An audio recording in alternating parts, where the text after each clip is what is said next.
Kevin Flynn slipped from the deafening noise of his video game parlor into the relative quiet of his upstairs office. There, he sat down at a computer terminal and patched through a secret communication link with the giant Incom computer across town. With a stolen password, he entered a high-clearance memory, hoping to find evidence that someone at Incom had stolen his video game programs. Through a few short commands, Flynn contacted his secret research program, Clue. Okay, Clue. Tonight we check everything in the right-hand column. Clue. Yes, sir. Clue, we don't have much time left to find that file. This is top priority. Yes, sir, I know, sir. This isn't just correcting my bank statement or phone bill problem again. This is a must. I understand, sir. Now, I wrote you. Yes, sir. I taught you everything I know about the system. Thank you, sir, but I'm not sure No buts, Clue. That's for users. Now, you're the best program that's ever been written. You're dogged and relentless, remember? Let me at him. That's the spirit. Now, keep that tank rolling, and I'll try to cover you from this end. Go. In the computer world, Clue piloted a stolen video game tank through a maze of memory banks. A glowing ball, a computer bit, rode shotgun as the tank rolled through the glowing electronic canyons. Do you think we can merge with this memory bit? Yes. Come on, you scuzzy, gotta be in it. Now Flynn is saying to look over in here, but I don't see what we're looking for. A flashing sensor snapped Clue's attention to the tank's scanner screen. From overhead, huge arch-like video recognizer ships converged on the tank. Uh-oh, we've got company. I recognize her. There's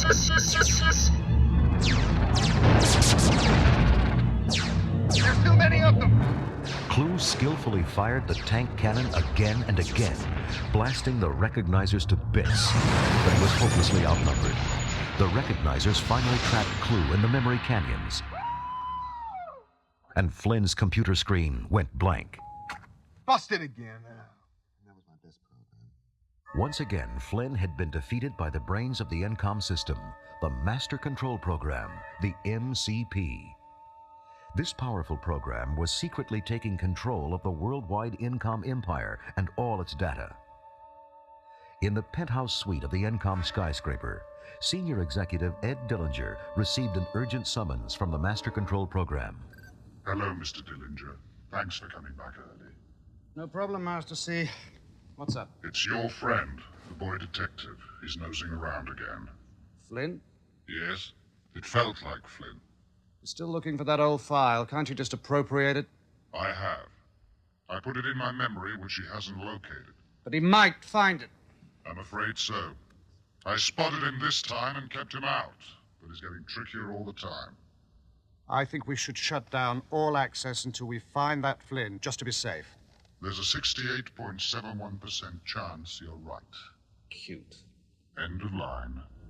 Meanwhile, downstairs, a young Incom computer programmer, Alan Bradley, was trying to work on his new security program. But as he typed in his password, a disturbing message flashed across the readout screen. Your access suspended. Report to Dillinger. Come on. Alan hurried upstairs to Mr. Dillinger's office. Sit down. Thank you. We've had to shut down all Group 7 personnel, just briefly, security. Someone with that access has been tampering. Well, I hope you don't think it's me. I don't even balance my checkbook on downtime. Oh, yes, I'm sure. You understand. It should only be a couple of days. What's the project you're working on? Well, it's called TRON. It's a security program. It monitors all contacts between our system and other systems. Finds anything going on that's not scheduled, it shuts it down. Part of the Master Control Program? No, it'll run independently. And watchdog the MCP as well. Sounds good. Well, we should have you running again in a couple of days, I hope. Okay. Thanks.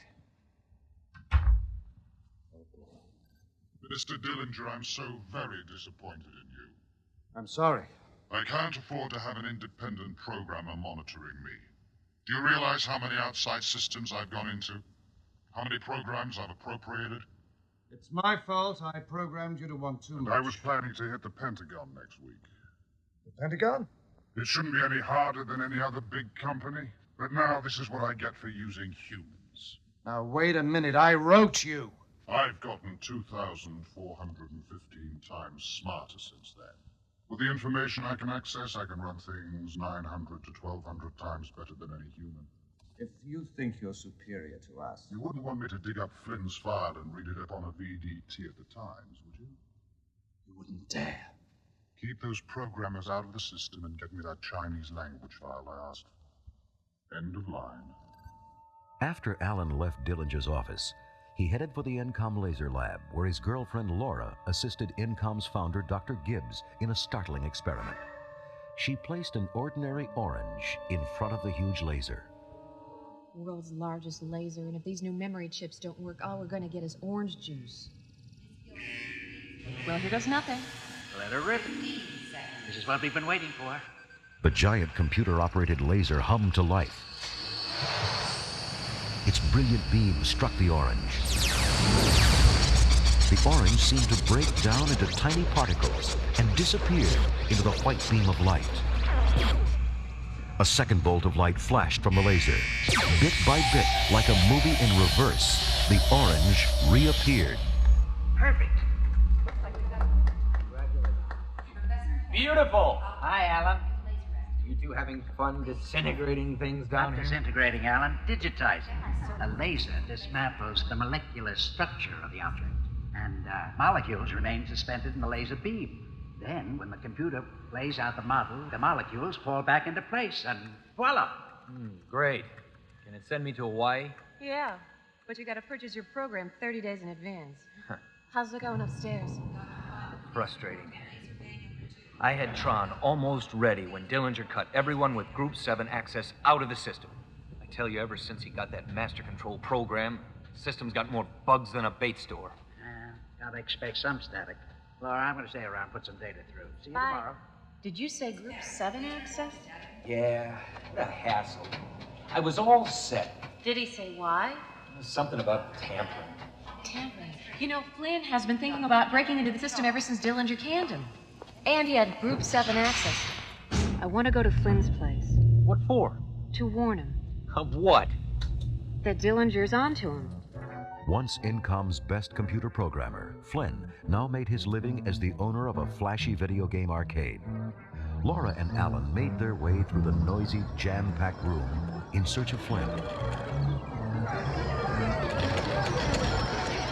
Where is he? I don't know, somewhere in here, lost in one of his games. Hey, good to see you guys. Nothing classes up a joint like a clean-cut young couple. We gotta talk.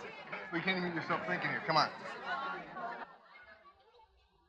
So, how's the world of serious science, huh? Go ahead.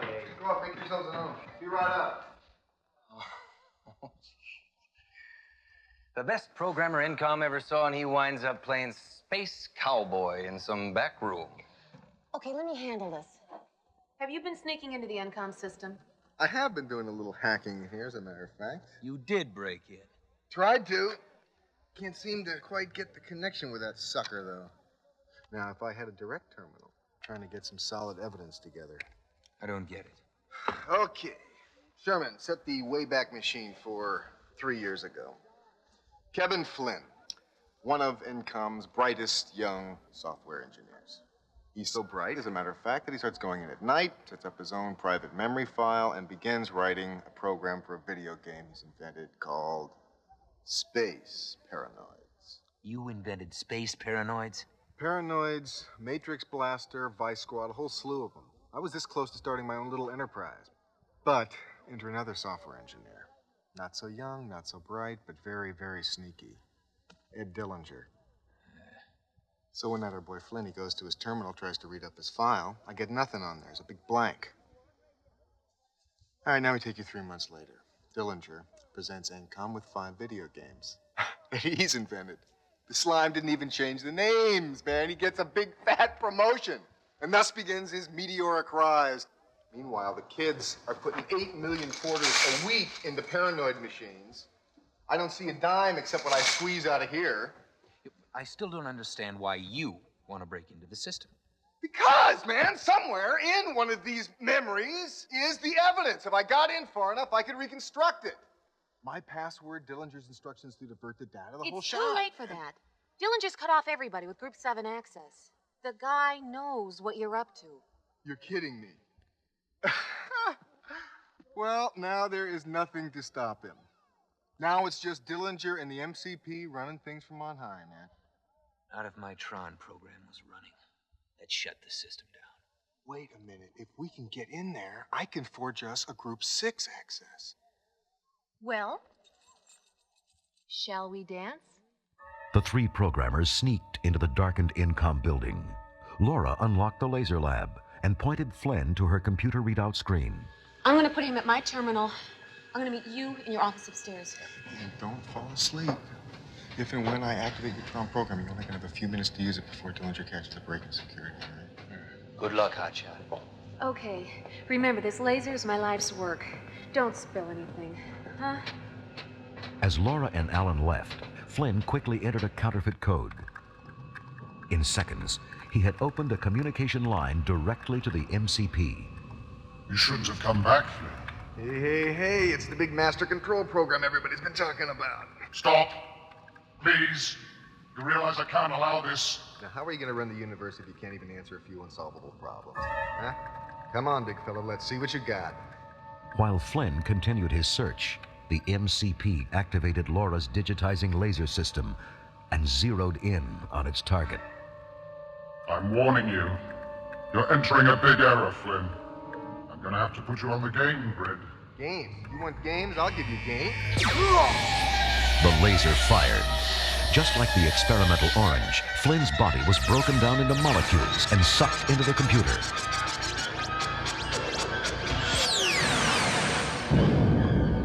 Flynn was rushed along at dizzying speed with thousands of other electronic pulses through a maze of circuitry and processors. No other human had ever faced such a journey.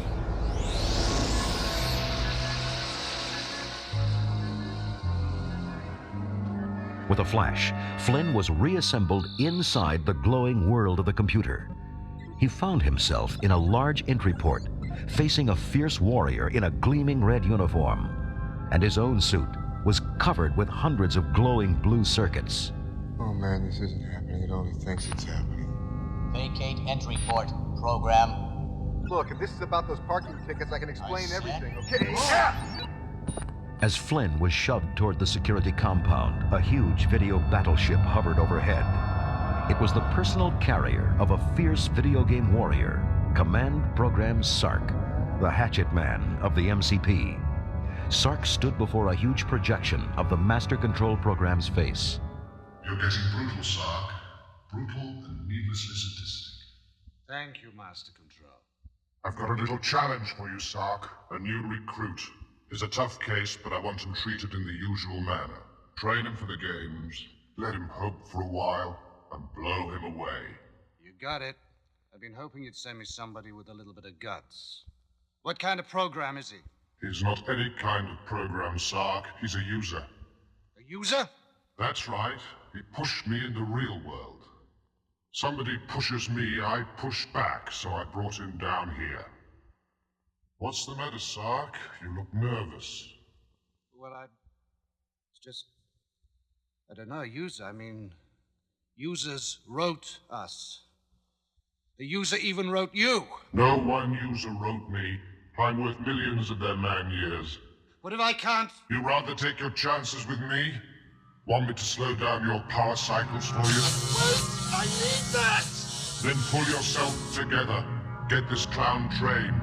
I want him in the games until he dies playing. Acknowledge. Acknowledge, Master Control. End of line. Flynn was pushed into a cell block with dozens of captive programs. These were all programs that had been illegally taken over by the MCP. Each program he acquired added to his size and strength. Any program that wasn't useful to the MCP was sent to fight for its life on the game grid. Video game unit 18, in here, program. Hey, who you calling program? Oh, God. Another free program offline. Really think the users are still there? They'd better be. I don't want to bust out of here and find nothing but a lot of cold circuits waiting for me. Hey, who are you guys? Where am I? You're, guest of the Master Control program. Oh, great. We're gonna make you play video games. Okay, no sweat. I play video games better than anybody. What's your name? My name's Ram. How about yourself? Oh, I don't remember too much. Name's Flynn. Sure, a little disorientation. That's normal in transport. It'll come back to you. Flynn, Ram, and another captive were herded from their cells onto a massive glowing game grid, the arena for the dangerous light cycle game.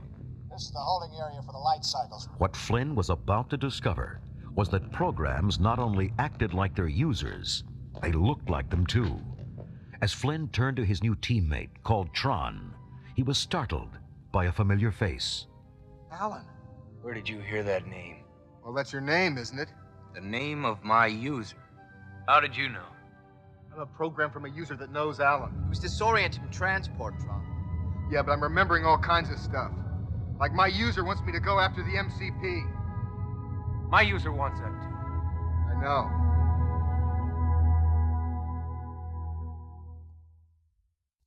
Transport to light cycle grid. TRON, Flynn, and Ram were enveloped in gleaming gold cycles. Their opponents were the Blue Warriors, Sark's fiercest cycle jockeys. The two teams sped toward each other, shouting orders and leaving jet walls in their wake. This is Blue Leader to Blue Bikes.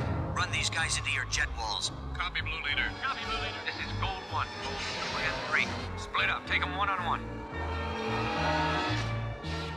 This is Blue Leader. Take him to the right. Stay with him. Stay there to the right. Roger, Blue Leader. Watch it, watch it. One of Sark's men struck the game boundary wall, creating a huge hole in it. Flynn's heart leapt as he spotted the escape route. Perfect. Goal 3 to goal 2 and 1. I'm getting out of here right now, and you guys are invited. Got it. Gold 1 to Gold 2. Ready? Ready. Hey! Get them. Send out every game tank in the grid. Get them! Follow me. I'm with you. And so are about 200 tanks. I should never have written all those tank programs. Target's leaving protected field. Fire! Miss! Commence rapid fire! All right, faster. Gun it. Follow this canyon. The three fugitives dodged into a cavern just as Sark's tanks roared by. Oh, man.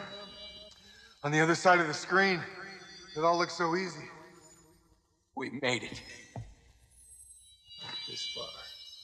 When do we pay our visit to the old Master Control, huh? What? There's just 3 of us. Well, hey, you know anybody who's got an army for rent, that's fine. But my user told me to go take that sucker out.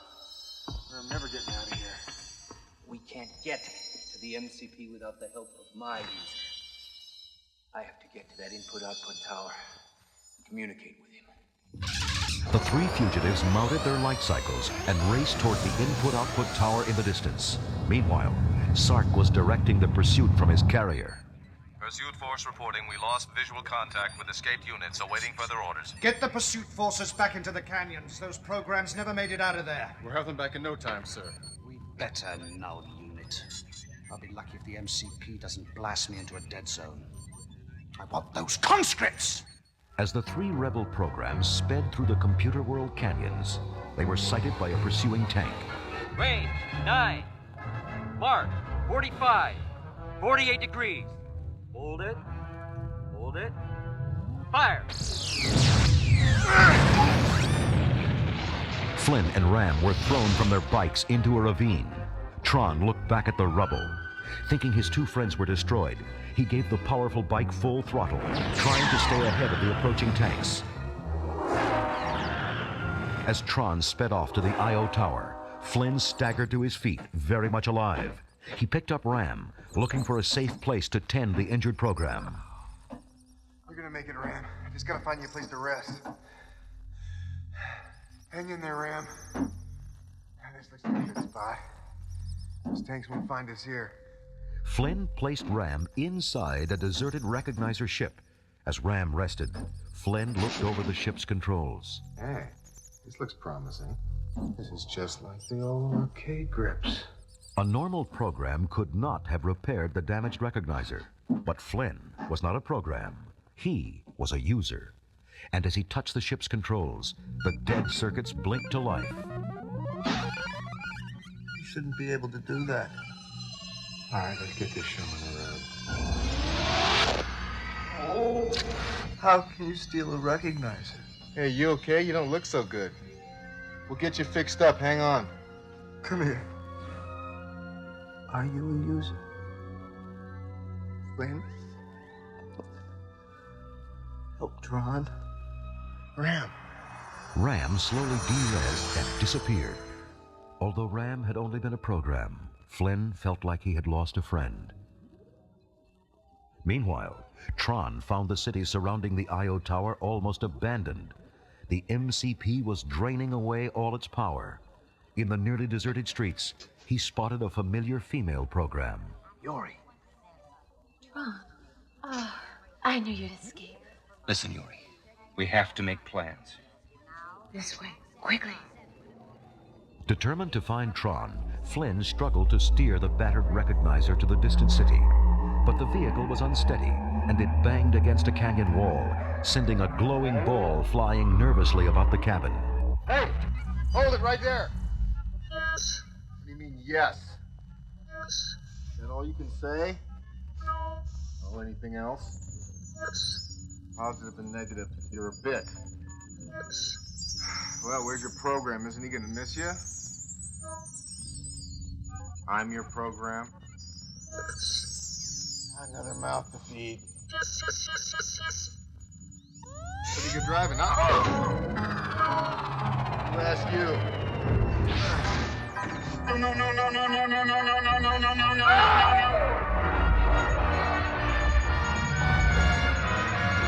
Oh, go stop this thing!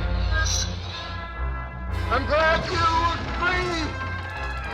The runaway recognizer came to a crashing halt in the nearly deserted city. But the programs on the street paid no heed. I'm fine. No problem. Oh, Oh, this town is full of live ones. Meanwhile, Tron and Yori raced through the winding corridors of the I.O. Tower. Their only hope was that the tower guardian, Dumont, would admit them into the communication chamber before the guards seized them. Halt! Dumont! I can't stand all this commotion. What do you want? I've come to communicate with my user. Difficult proposition. Difficult proposition at best. Why, I could be derezed just for letting you in here. They hate this tower. They'd close it down if they dared. They keep me around just in case one of them wants to deal with the other world once in a while. Dumont, my user has information that could make this a free system again. No, really. Well, you'd have programs lined up just to use this place. And no MCP looking over your shoulder. And you've been in the system as long as I have. You hear many promises, many reassurances, many brave plans. Please, Dumont. The guards are coming. All right, Yuri. All right. Who is your user program? Alan 1. He calls me. May I pass? You may pass, my friend. Tron entered the communication chamber alone. A glowing beam of energy was the communication bridge between the computer and the real world. Tron held out his identity disk. This disk contained all the knowledge that the programmer gave to his program. It's begun. Tron, location query. Confirm. Confirmed, Alan 1. I am creating the information on your disk that will erase the MCP and change the system. Dedicate yourself to getting the disk into the heart of the MCP. This interface is located at its base. We will not be able to communicate again unless you succeed. Go. This is the key to a new order. This code disk means freedom. Thank you, Dumont. Hurry! The users are waiting. Tron and Yori fled, just as Sark led his troops into the communication tower. Where's the program? What program? Take him. Yori led Tron to a nearby hangar containing a newly designed video ship. Tron marveled as the butterfly-shaped sailor rezzed up. This solar sailor simulation will take us across the game sea, out of this domain, back into the central computer. If I can just get us on a scanning transport beam. There it is. Look out! Sark's guards raced into the hangar. As Yori frantically set the controls on the solar sailor, Tron faced the assault. The first guard was quickly dispatched. 2 more were thrown to the hangar floor, and another knocked senseless. Suddenly, a figure raced past the fallen guards. Hey, it's me, Flynn! Flynn! Yeah, greetings, program! Flynn, you're alive. Barely. Where's Ram? He didn't make it. Tron pulled Flynn aboard the solar sailor just as it sped from the tower. Flynn came face to face with Laura's computer counterpart. This is Flynn, the one who busted me out. Laura? Well, then I owe him some thanks. No, it's, no big deal. I ought to know my way around the light cycle routine. I wrote the program for it. You wrote the program? It's time I level with you. I'm what you guys call a user. You're a user? I took a wrong turn somewhere. But if you are a user, then everything you've done has been according to a plan, right? You wish. Well, you guys know what it's like. You just keep doing what it looks like you're supposed to be doing, no matter how crazy it seems. Well, that's the way it is for programs, yes. I hate to disappoint you, pal, but most of the time that's the way it is for users, too. The solar sailor streaked across the ravaged computer domain. All around were the burned-out hulks of once powerful cities, all drained by the MCP. Suddenly, Sark's powerful carrier overtook and rammed the fragile sailor. In the impact, Tron was thrown from the ship. Sark's warriors raced onto the ship and took Flynn and Yori aboard the carrier as prisoners. Don't push me, I'm moving. Dumont! Yori. Tron, Tron's dead. who's that? That is a user, Dumont. He came here to help us. Tron believed in him. If the users can no longer help us, we're lost. Sark strode boldly into the cell. I'm taking our friend here and some other religious fanatics to Master Control. When I disembark, this ship and everything that remains on board will automatically de-res. This means you. There's nothing special about you. You're just an ordinary program. So are you. One that should have been erased. Move out! Route us to the MCP. I want to get rid of this dead weight and catch a transport beam to the game domain. Within moments of Sark's departure, the massive carrier began to de-res. As the power drained from the ship, Yori's body began to fade from sight. Hey, Yori. I still have power. Sark doesn't know that. No. Leave me alone. We failed. We're only gonna fail if we give up. Now, come on, look! Flynn grasped Yori's hand. His power renewed her, reversing the de-resing process. You brought me back. How? Why did you bring me back? I need your help. Come on. Sark's transport module reached the MCP tower with its cargo of captive programs. The Master Control program was just about to take over their functions when he paused. I feel a presence. Another warrior is on the mesa. It was Tron. He had not fallen from the ship, but had grabbed onto Sark's transport module. And now, he was within striking range of the MCP. I don't know how you survived. Slave, it doesn't matter. Prepare to terminate. Using his code disc as a weapon, Sark hurled it fiercely at Tron. Tron deflected the shot, and the disc flew obediently back to Sark. Tron returned the attack. You're very persistent, Tron! I'm also better than you. The gleaming discs flashed back and forth. Sark was the stronger warrior, and he made a brutal throw. At the last possible second, Tron dodged and threw his own disc. The mighty weapon sailed true and struck Sark in the head. Energy sparks flew, and the evil warrior toppled to the ground. The MCP looked at its fallen protector, and for the first time, felt fear. Sark. All my functions are now yours. Take them. Concentrating all its power, the MCP transferred its strength into Sark's lifeless body. Sark's circuits began to pulse again, and the warrior climbed to his feet. Infused with the awesome power of the MCP, Sark grew to enormous size and strength. Tron would be crushed by this giant. Sark's carrier came into sight overhead. Flynn saw Tron trapped between Sark and the MCP. I got it. Steer us over by the beam.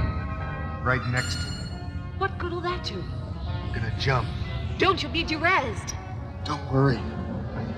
Flynn's body spiraled down into the communication beam, deep into the core of the MCP. Disrupted by this intruder, the master control program began to heat up.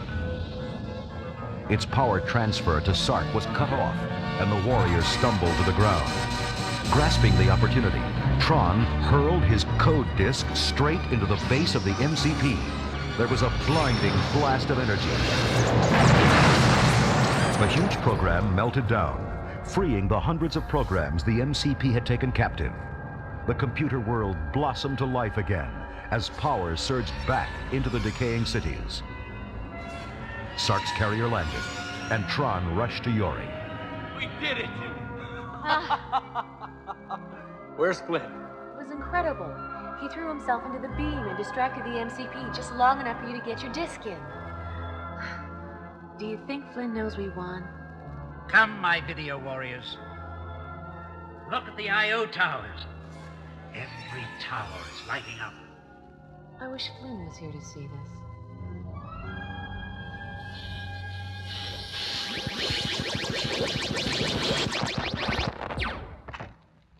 Flynn found himself once again in the laser lab. A smile crossed his face as he read the data printing out on the computer screen. Video game program. Original program written by K. Flynn. All right! Dillinger saw the same readout at his desk terminal. He slumped in his chair. His evil program and his career were both finished. But for others, this finish meant a new beginning, not only for Flynn, Alan, and Laura, but for their electronic counterparts as well. Because now, theirs was a free new world deep within the computer.